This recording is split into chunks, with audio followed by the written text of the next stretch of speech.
శ్రీకాళహస్తిలో అడుగడుగునా స్కామ్స్ ఉంటాయి. అలాగే మనకి అంతా ఆన్‌లైనే. ఆఫ్‌లైన్‌లోనే ఏమీ ఉండవనమాట. అందరికీ నమస్కారం. ఆబ్వియస్‌లీ రెడీ అయిపోయిన తర్వాత దర్శనానికి నడుచుకొని వెళ్ళిపోయాము. గుడి దగ్గరే కాబట్టి.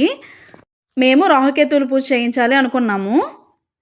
మనం నడుస్తున్నప్పుడు పిలుస్తా ఉంటారనమాట. ఇక్కడ చెప్పులు పెట్టుకోండి గవర్నమెంట్ వాళ్ళదే ఫ్రీ అని చెప్పి. వాళ్ళు మనకి పూజ ప్రాసెస్ చెప్తాము అని చెప్పి పిలిచి ఇంకా వాళ్ళ దగ్గర ఉన్నవి కొనుక్కోమంటారనమాట. అవన్నీ అవాయిడ్ చేసి గుడి దగ్గరికెళ్ళేసరికి అక్కడ ఒక స్టాండ్ ఉంటది. అక్కడ చెప్పులు పెట్టుకొని లోనకి వెళ్ళిపోవాలి. ఇంకా టికెట్స్ విషయానికొచ్చేసరికి మేము రాహుకేతుల పూజ 2500 టికెట్ తీసుకున్నాం అనమాట. మనకి టికెట్స్ అవైలబుల్‌గా ఉంది. 500, 750, 1500, 2500 అలాగే 6000 ఉందనమాట. టికెట్స్ తీయాలంటే ఖచ్చితంగా మనకి ఫోన్‌పే‌లోని డబ్బులుండాలి. ఆఫ్‌లైన్‌లో అసలు డబ్బులుంటే అవ్వదు. టికెట్ మనకి వాట్సాప్‌లో వస్తది. అది ప్రింట్ చేయించుకోవాలి. అక్కడే మిషన్స్ ఉంటాయి. అక్కడ ప్రాసెస్ అంతా చెప్తా ఉంటారనమాట వాళ్ళు.